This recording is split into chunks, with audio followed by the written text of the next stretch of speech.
estar leyendo la palabra del Señor.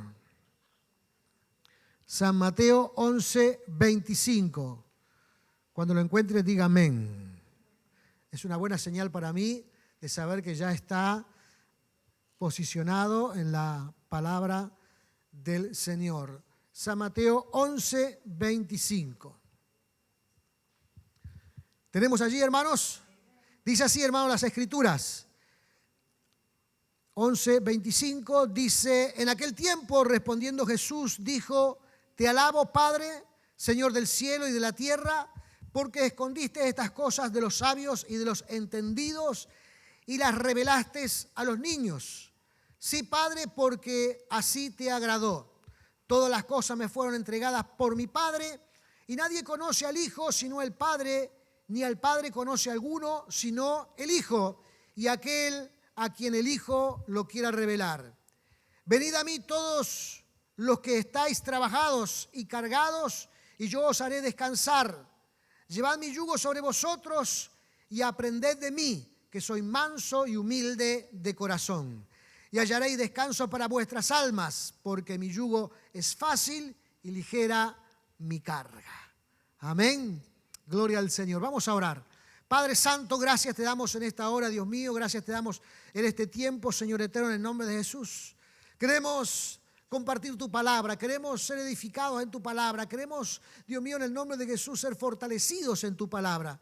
Te ruego en el nombre de Jesús que tú bendigas a cada hermano y hermana que está en esta hora aquí, Dios mío, y les llenes con tu gracia, guardándole y protegiéndole, Dios mío, en el nombre de Jesús, de todo mal, y bendiciendo su vida espiritual, para amado, aleluya, que tanto, para amado, bendición y que tanta fortaleza trae a nuestra vida, Señor eterno. Gracias te damos en este tiempo, Señor Jesús. Oramos en tu nombre, Padre del cielo. Amén y amén. Gloria al Señor. Gloria sea el nombre de Jesús. En este pasaje, hermanos, quiero resaltar 3 imperativos que existen allí. ¿Saben lo que es un imperativo? Yo, para estar seguro, lo busqué la definición para no equivocarme, porque yo creía, hermanos, que el imperativo solamente era una orden. Cuando nos daban una orden, ese era un elemento o una voz verbal imperativa. Pero en realidad descubrí que el imperativo es un modo verbal que sí ordena, pero también dice que ruega, es un deseo, es un mandato o es una solicitud. Así que puede también ser un ruego. También puede ser una solicitud.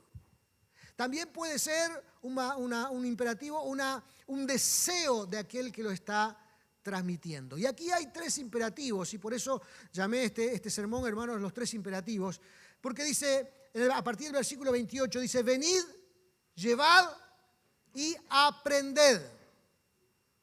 Venid, llevad y aprended. 3 imperativos que vamos a estar tratando en esta mañana. Y hermanos, el pasaje entero que leímos viene como un bálsamo para nuestros días, porque ¿quién no ha sentido algún gramo de frustración en estos últimos 3 meses? ¿Quién no ha sentido, hermanos, algún gramo de preocupación? ¿Quién no se ha sentido agobiado? A ver, si se ha sentido agobiado, levante la mano. Sobre todo las mamás dicen: ¿qué cocino hoy? ¿Qué cociné ayer? ¿Qué cociné antes de ayer? Y algunos están tanto tiempo en la casa que dicen: pero eso hace muy poquitos días que lo comimos. Antes ni nos acordábamos de la comida porque era una cosa necesaria y llegábamos antes de ir a trabajar. Pero ahora pensamos entonces esto porque teníamos mucho tiempo.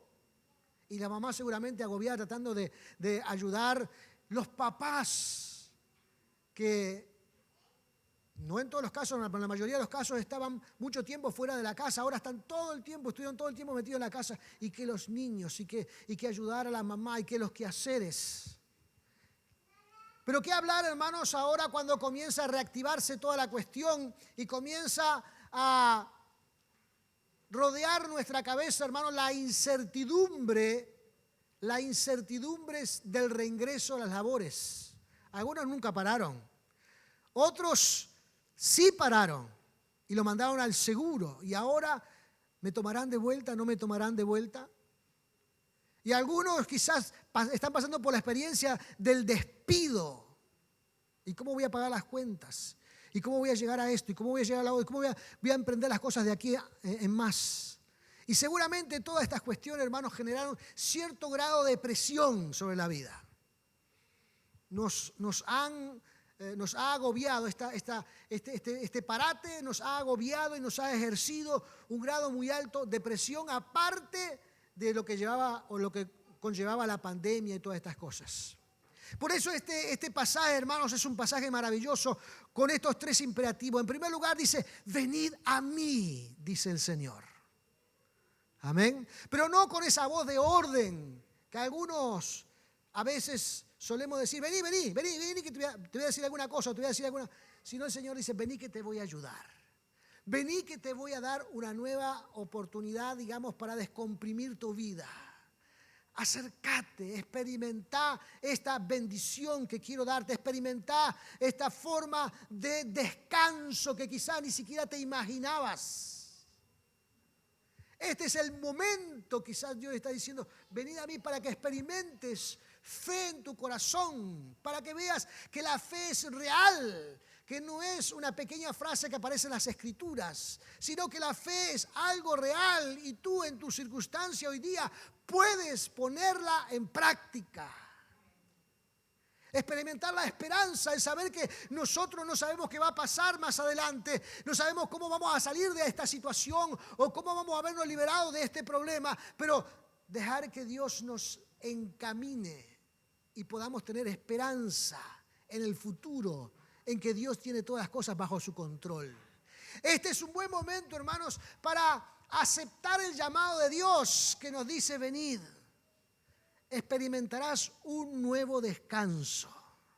Quizás en algún momento en tu vida estuviste pasando por alguna frustración y experimentaste ese descanso, pero después las cosas vinieron de bendición en bendición en el Señor. Dios te ayudó, Dios te fortaleció, Dios te bendijo, Dios te ayudó y te olvidaste de lo que es estar a veces en algún momento difícil.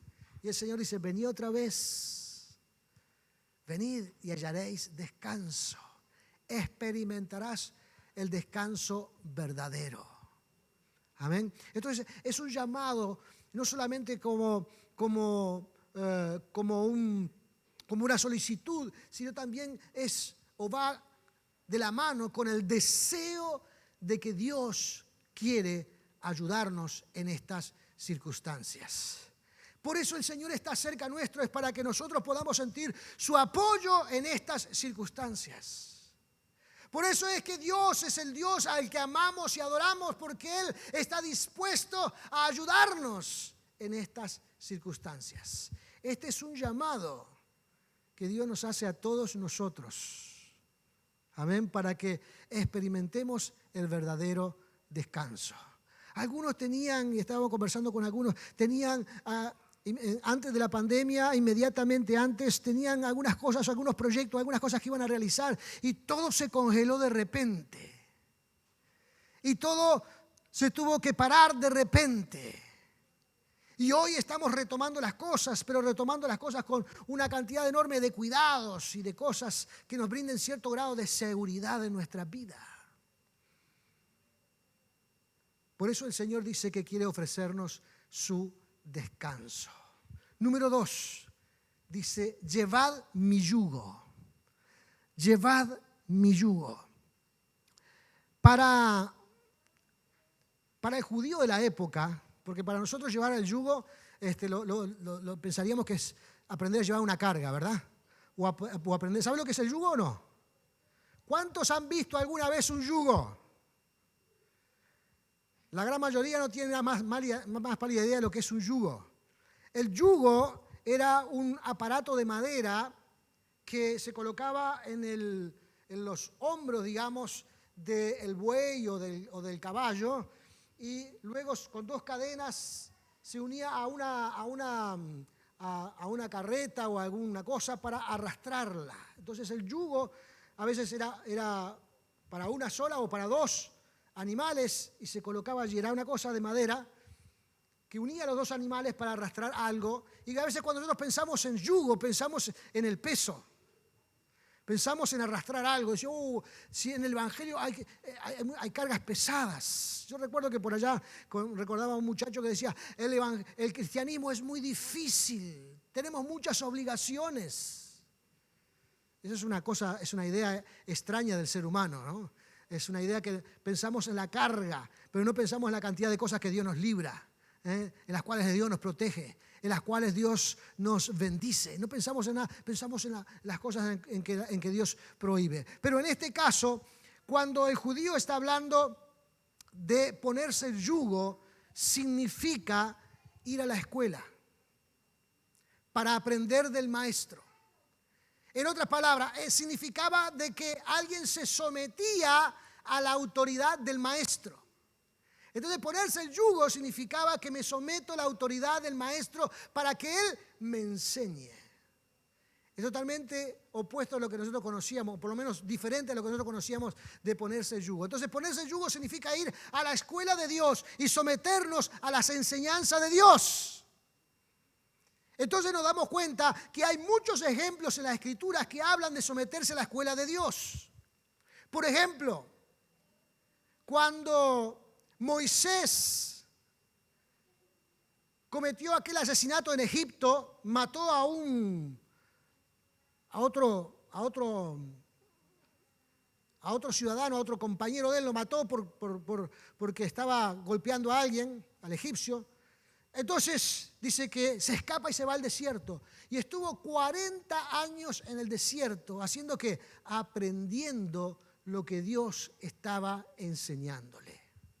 No es el único caso el de Moisés. José también pasó por la escuela de Dios.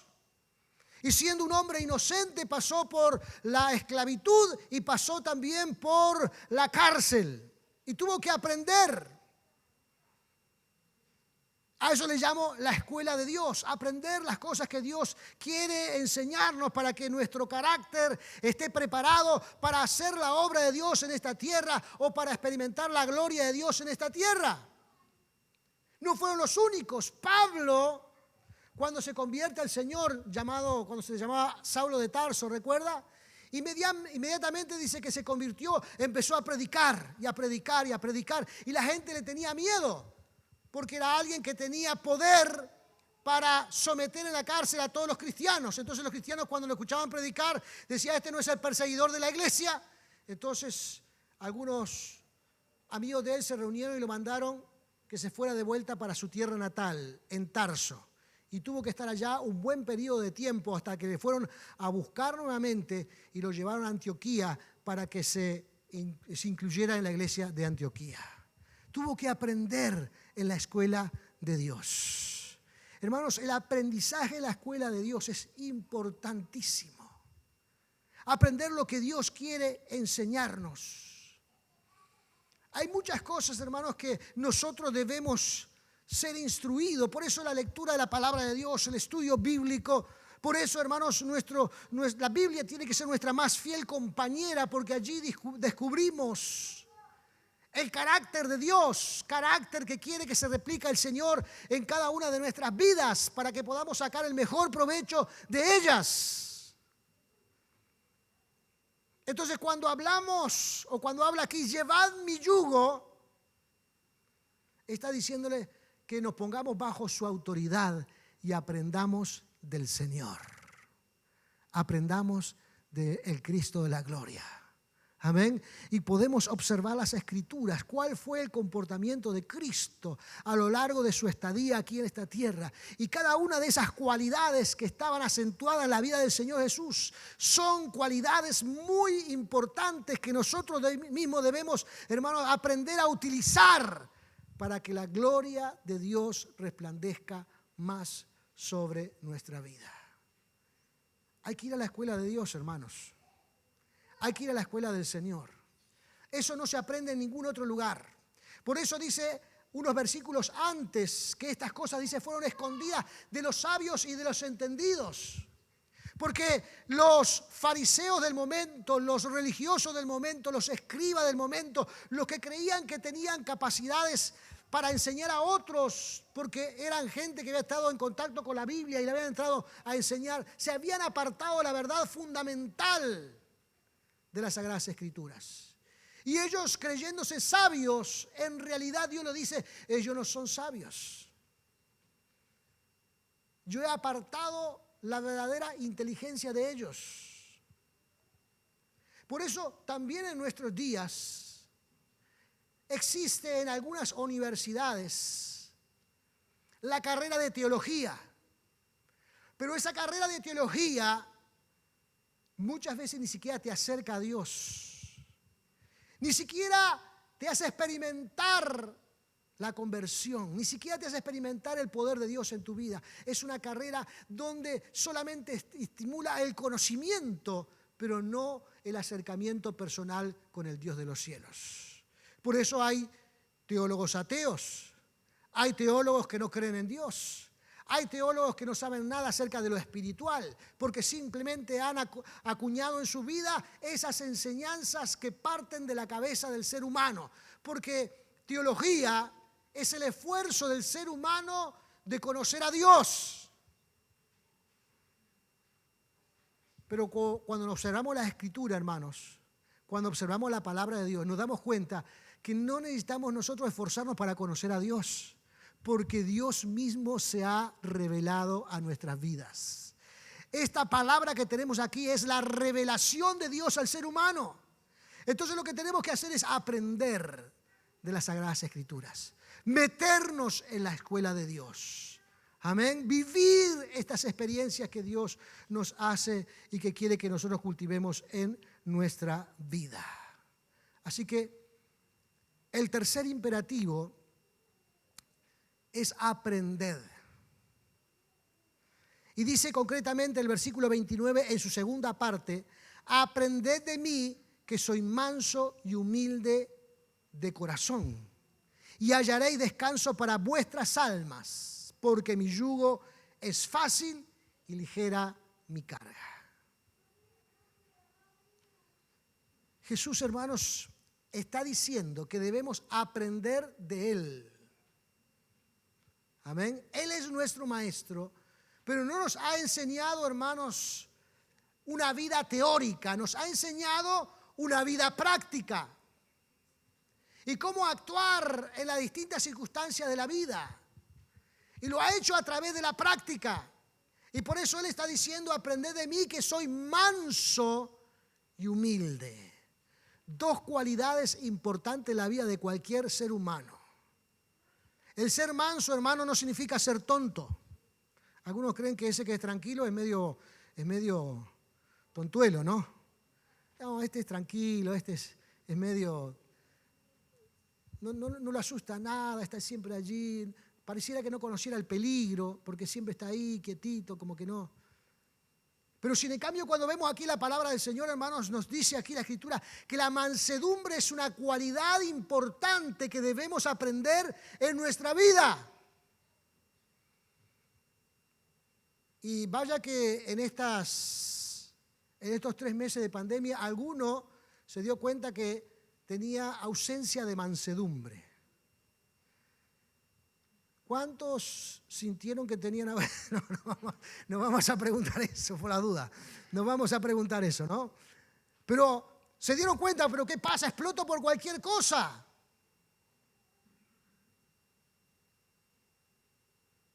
Salgo o salto en cólera por cualquier cuestión.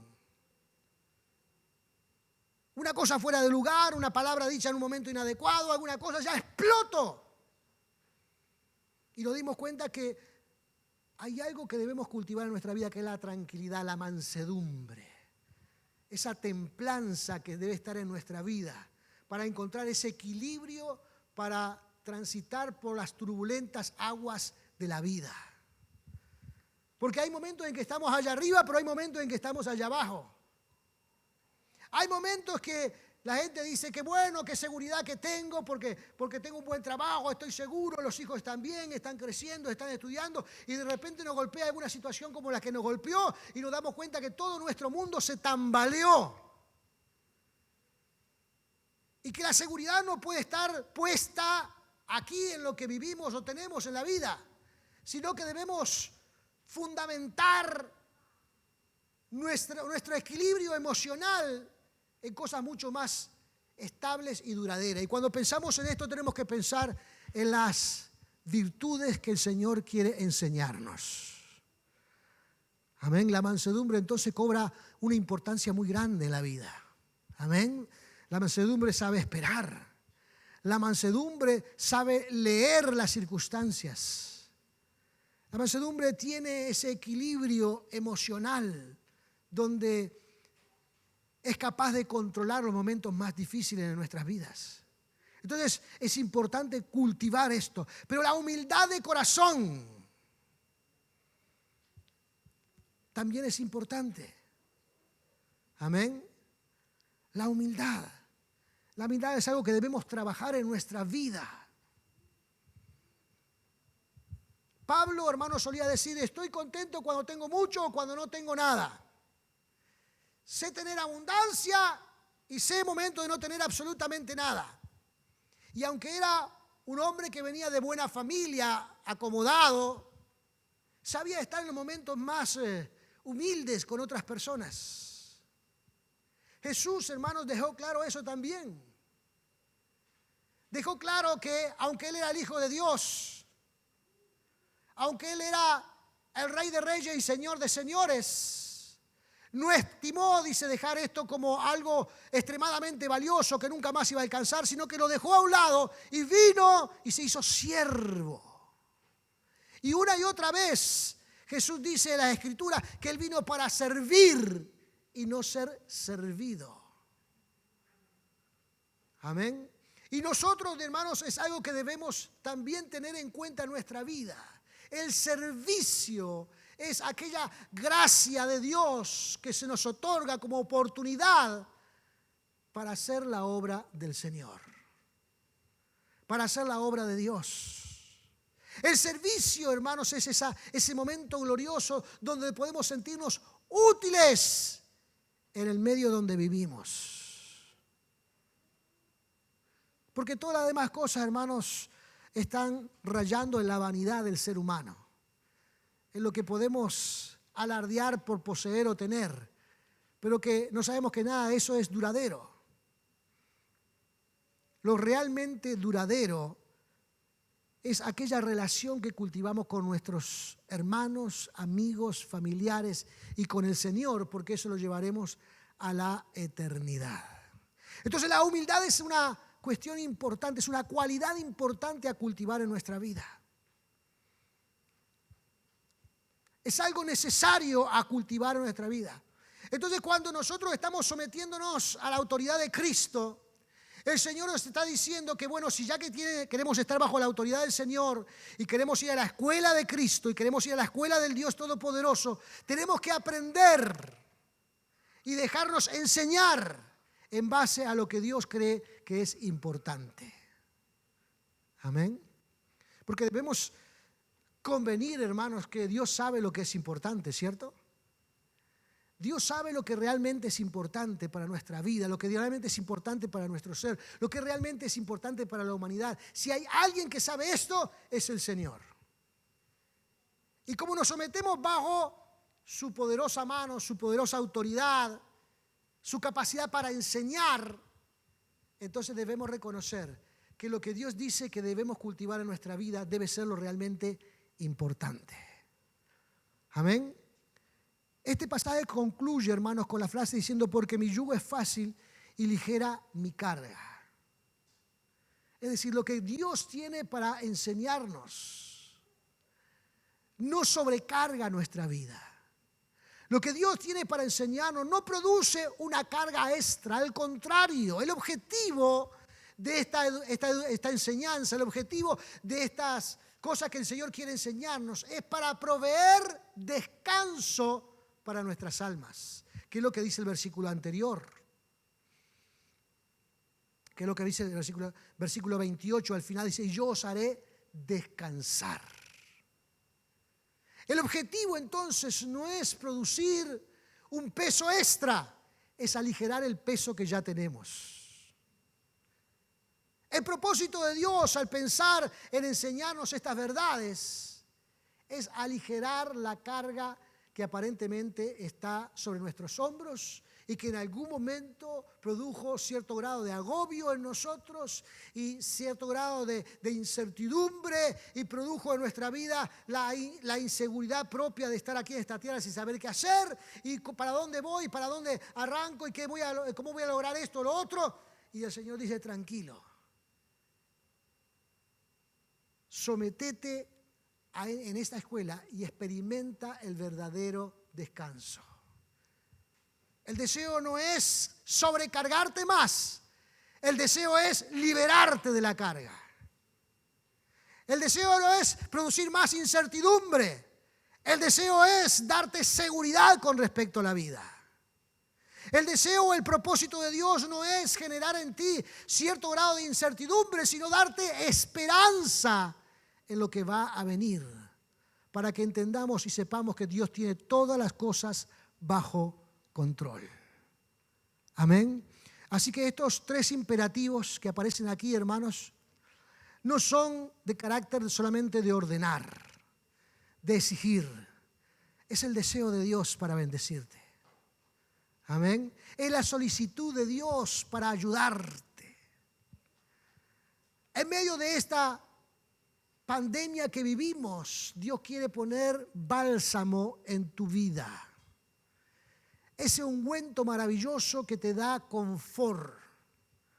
Amén. Que da frescura a tu alma, que alivia el dolor. Así que dejemos, hermanos, someternos o entrar en la escuela de Dios para que Dios nos enseñe. Amén. Para que Dios nos enseñe. Fíjense, hermano, que esto no tiene nada que ver con la cantidad de tiempo que nosotros tenemos como cristianos. Esto tiene que ver con el aprendizaje que hemos tenido en la vida, con lo que Dios quiere enseñarnos con respecto a la vida. Así que póngase de pie en esta hora. Cierre sus ojos en esta hora en el nombre de Jesús. Y seguramente Dios ha estado en esta hora hablándole a alguien o a todos. No lo sé. A mí me ha hablado. A mí me ha dicho cosas importantísimas en este sentido, porque a veces también siento cierto grado de ansiedades con respecto a la iglesia, con respecto a algunas otras cosas, y entonces el Señor trae este bálsamo donde Él dice, aleluya, que debemos aprender de Él y que debemos estar tranquilos y confiados, que Dios tiene las cosas bajo control y puede ayudar nuestra vida. Así que en esta hora, en el nombre de Jesús, si usted se encuentra en este momento, en este rango de situación, comience a alabar y exaltar el nombre del Señor.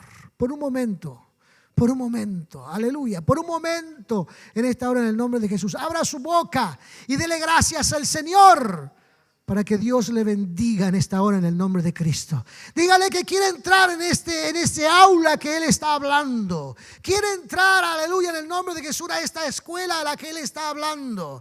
Quiere que Él sea su maestro y que le enseñe las cosas que le va a dar mejor sentido a su vida y que en definitiva va a producir en su vida el descanso tan esperado. En esta hora en el nombre de Jesús, en el nombre de Jesús. Deje que el Señor, aleluya, tome el control de su vida y le ayude en el nombre de Jesús a decidir, aleluya, meterse en la escuela de Dios. Y si está en medio de la escuela de Dios en este momento y siente que está aprendiendo algunas cosas, hermano, sea agradecido. Aleluya, porque está transitando por esta vida y aprendiendo lo que es útil para ella. Así que en el nombre de Jesús, dele gracias al Señor.